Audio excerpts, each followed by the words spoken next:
آج کی اس پروگرام میں ہم بات کریں گے رجب طیب اردغان کے دور حکومت کی کہ انہوں نے جو کام اپنے پہلے دور حکومت میں شروع کیا تھا اس کو دوسرے دور حکومت میں کس طرح سے پائے تکمیل تک پہنچایا۔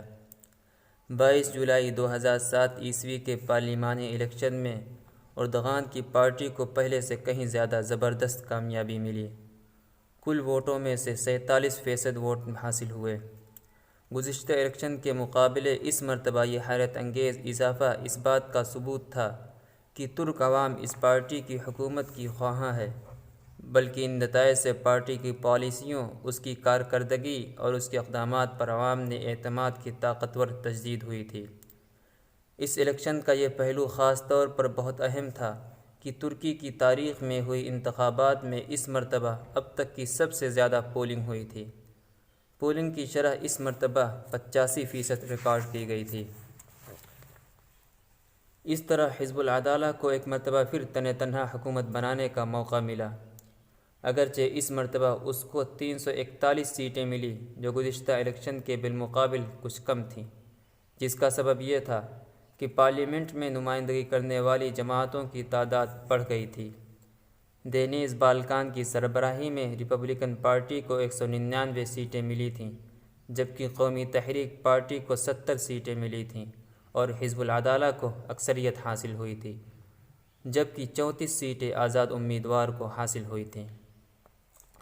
اردغان کی قیادت میں حزب العدالہ کی زبردست کامیابی اور ترک قوم کا اعتماد حاصل کرنا تمام قیاس آرائیوں سے کہیں زیادہ تھا، بلکہ ہر اعتبار سے یہ ایک زبردست کامیابی تھی۔ عام طور پر ترکی میں حکمراں جماعت کی عوامی مقبولیت اس کی مدت حکومت میں ہی کچھ نہ کچھ کم ہو جاتی تھی یا بالکل ہی ختم ہو جاتی تھی۔ یہ اس بات کی دلیل ہے کہ پارٹی اپنی پالیسیوں میں کامیاب رہی۔ عوام نے نہ صرف اس پر اعتماد کیا اور اسے مضبوط کیا، بلکہ ان پالیسیوں کو جاری رکھنے پر اس کو ابھارا جو امن و استقرار کی شکل میں عوام کے سامنے آئی تھی۔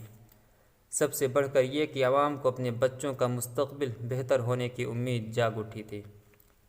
اردغان کی پارٹی کو محض 4.5 سال کی حکومت کے بعد 34% سے بڑھ کر 47% ووٹ دے کر قوم نے یہ ثابت کیا کہ قوم کی خواہش ہے کہ حزب العدالہ تنہا حکومت بنائے اور مسلسل حکومت کرے، کیونکہ ترکوں نے اردغان کی حکومت کی کامیابیوں اور سابقہ متحدہ حکومتوں کی ناکامیوں کو بچشمِ خود دیکھ لیا تھا اور محسوس کر لیا تھا۔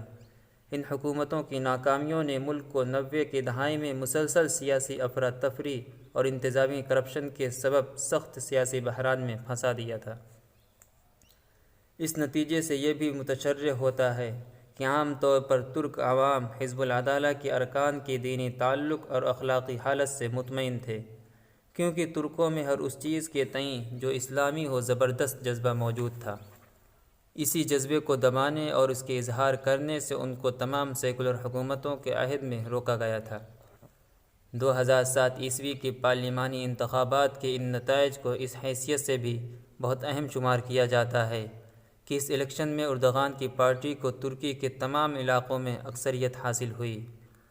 اگر نسلی اعتبار سے ترکی کے اسٹرکچر کو دیکھا جائے تو اکثر علاقوں کا اسٹرکچر ترک نسل پر مبنی ہے، اگرچہ جنوب اور مشرق میں کردوں کی اکثریت ہے، جیسا کہ ہم پچھلے کی ویڈیو میں بیان کر چکے ہیں کہ ایک عرصہ تک کرد لیبر پارٹی ان خطوں میں علیحدہ کرد ریاست کے قیام کا مطالبہ کرتی رہی، لیکن کردی اکثریتی علاقوں میں بھی حزب العدالہ کا اکثریت حاصل کر لینا اس بات کی دلیل ہے کہ اکثر کرد علیحدگی پسند نہیں تھے، بلکہ وہ امان، آزادی اور مساوات کے خواہاں تھے، اور انہوں نے محسوس کر لیا تھا کہ حزب العدالہ کی اسلامی نقطہ نظر رکھنے والی حکومت نے ان امور پر توجہ دی ہے۔ یہ ایک بڑی کامیابی تھی۔ اردغان نے اس کو مزید مضبوط کرنے کے لیے اگست 2007 عیسوی میں پارلیمانی الیکشن کے صرف ایک ماہ بعد ہی ترک صدر کی مدت عمل ختم ہونے کے بعد اپنے دوست عبداللہ گل کو صدارتی عہدے کے لیے نامزد کر دیا، جو کہ پارٹی کے پہلے دور حکومت میں وزیر خارجہ تھے۔ اس میں بھی ان کو کامیابی ملی۔ یہ کامیابی گویا اتاترکی نظام پر دوسری چوٹ تھی جس کا اس قلیل مدت میں تصور بھی نہیں کیا جا سکتا تھا۔ عبداللہ گل نے 28 اگست 2007 عیسوی کو ترکی کی 11ویں قومی صدر کی حیثیت سے حلف لیا۔ ان کو پارلیمنٹ میں 337 ووٹ ملے۔ یہ ترکی کی تاریخ کا ایک تاریخی لمحہ تھا، کیونکہ عبداللہ گل کی پہچان ایک مجھے ہوئے اسلامی رجحان رکھنے والے سیاستدان کی تھی۔ یہی شناخت ان کی اس وقت تھی جب وہ اپنے استاد اربکان کے ساتھ تھے، اور یہی شناخت ان کی تب بھی رہی جب انہوں نے نئے لیڈر رجب طیب اردغان کے ساتھ حزب العدالہ کی تشکیل میں حصہ لیا تھا۔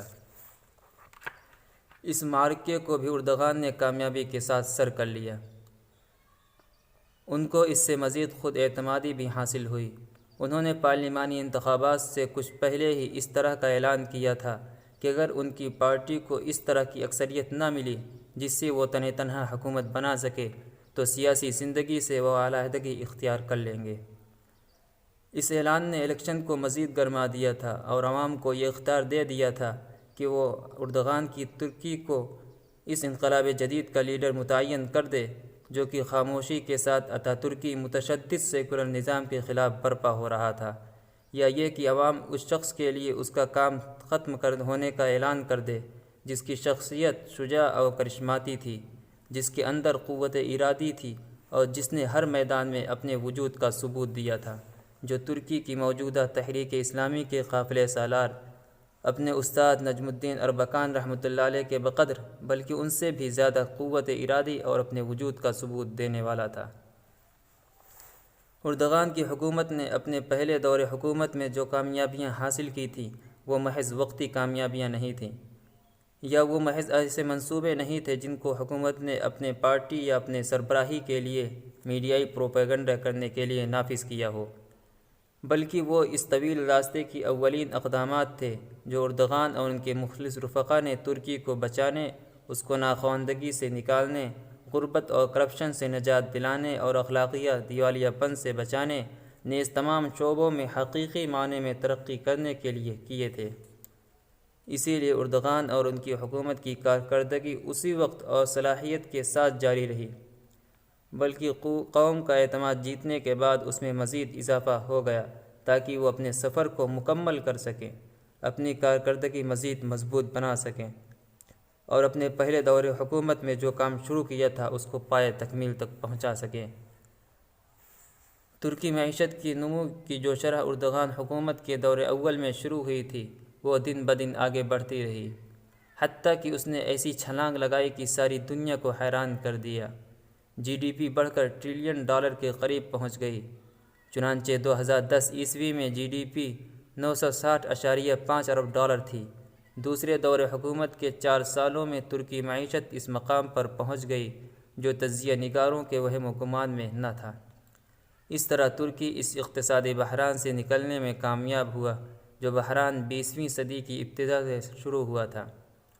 اردغان نے اس کی بنیادی اسٹرکچر کی تعمیر نو مکمل کی اور اس کو عالمی پیمانے پر مقابلہ کی صف میں لا کھڑا کیا۔ اسی طرح ترکی نے شرح نمو کی نہ صرف قائم رکھا بلکہ اس کی حفاظت کی، جو کہ دوسرے دور حکومت میں بھی 6% سے کم نہ ہوئی۔ اس کو ایک عام ترک شہری نے محسوس کیا جس کی سالانہ آمدنی کی شرح 2008 عیسوی میں $10,000 سالانہ ہو گئی تھی، یعنی اگر 5 افراد پر مشتمل خاندان تھا تو سالانہ آمدنی $50,000 ہو گئی تھی۔ یہ ایسا حیرت انگیز اضافہ تھا جس کے بارے میں ترکوں نے سوچا بھی نہ تھا کہ اتنی محدود مدت میں یہاں تک پہنچنا ممکن ہوگا۔ عالمی پیمانے پر ترکی معیشت کی 16ویں پوزیشن حاصل ہو گئی۔ وہ افراط زر کو مکمل طور پر ختم کرنے کے قریب پہنچ گیا، جو 2011 عیسوی میں 3.9% تھی۔ ترکی میں نصف صدی سے ایسا واقعہ نہیں پیش آیا تھا۔ ترکی کی درآمدات کی شرح 2010 عیسوی میں $117 ارب تک پہنچ گئی تھی۔ حزب العدالہ نے اعلان کیا تھا کہ 2023 عیسوی تک دنیا کی معیشتوں میں ترکی 10ویں پوزیشن حاصل کر لے گا۔ اس طرح ترکی نے عالمی اور علاقائی سطح پر تجارتی اور اقتصادی تعلقات بنانے میں زبردست کامیابی حاصل کی۔ ترک کمپنیوں کے عالمی بازاروں میں پہنچنے کے سبب غیر معمولی فائدہ ملا۔ اردغان نے صراحت کی کہ ترکی نے آٹو موبائل پروڈکشن یعنی گاڑیوں کی صنعت میں تخمینی ریکارڈ توڑ دیا ہے۔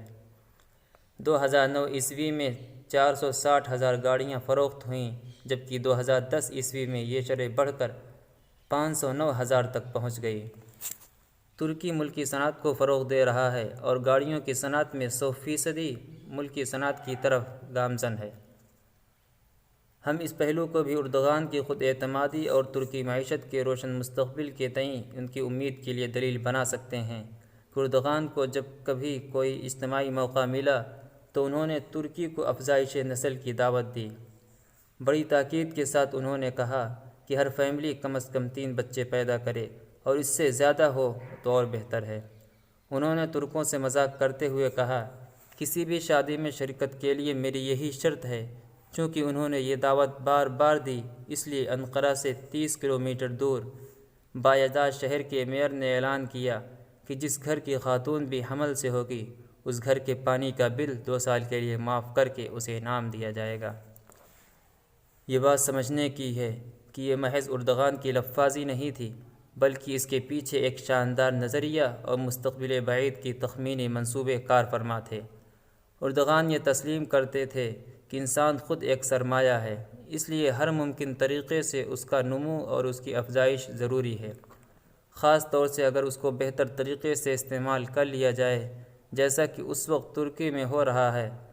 ترکی میں اس وقت ترقی کی جو شرح ہے وہ یہاں تک صرف اس لیے پہنچی ہے کیونکہ پورا معاشرہ ایک بڑی پروڈکشن مشین بن گیا ہے۔ اس نے پوری ہمت و نشاط کے ساتھ تمام شعبوں میں زندگی اور حرکت کا ثبوت دیا ہے۔ اگر اس میں کامیابی ملتی ہے تو یہ کامیابی صرف ترکی تک محدود نہیں رہے گا، بلکہ اس کا نفع عالمی اسلام کے تمام ممالک کو پہنچے گا۔ یہ وہ بات تھی جس کو اردغان بار بار دہراتے تھے۔ 2011 میں کویت سے واپسی پر انہوں نے صحافیوں سے گفتگو کرتے ہوئے، جبکہ وہ عالم اسلام سے مضبوط باہمی روابط کے قیام میں پوری شجاعت کے مظاہرے پر زور دے رہے تھے، انہوں نے کہا، ترکی کے ساتھ عالم اسلام کے اقتصادی معاملات عالمی معیشت کا 30% ہے۔ ہم نے اب تک جو پروڈکٹ تیار کیا اور آئندہ جو پروڈکشن کریں گے وہ عالم اسلام کے لیے کافی ہوگا۔ ترکی کے پاس وہ بہت کچھ ہے جس کو وہ عالم اسلام میں منتقل کر سکتا ہے۔ اب کل کی ویڈیو میں انشاءاللہ داخلی امن و مصالحت کی حفاظت کو رجب طیب اردغان نے کس طرح سے کیا، ہم اس کا بیان کریں گے۔ تب تک کے لیے آپ حضرات سے اجازت چاہتے ہیں۔ السلام علیکم ورحمۃ اللہ وبرکاتہ۔